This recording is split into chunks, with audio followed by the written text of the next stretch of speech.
मुंबईत 5,000 दुकानांवर अद्याप मराठी फलक नाही आहेत। महापालिकेच्या कार्यपद्धतीवर नगरसेवकांनी संताप केलाय। विधी समितीत नगरसेवकांची प्रशासनाला विचारणा, नामफलक आढाव्यासाठी उद्या विशेष बैठकीचं आयोजन करण्यात आलेलं आहे।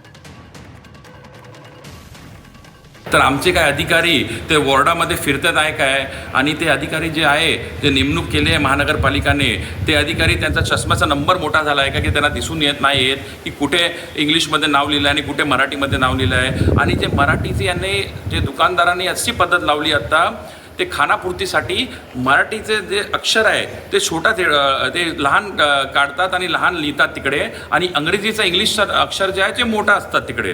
तर हे पण आक्षेप आम्ही घेतला आहे, आणि ज्यापर्यंत हे अधिकारी जे मोठे एस्टॅब्लिशमेंट्स आहे त्यांच्यावर ॲक्शन घेणार नाही, आणि जे मुंबईमध्ये उच्च न्यायालयाने जे आदेश दिले त्यांचं पालन नाही करणार, तर आमचं हे आंदोलन सुरूच राहणार।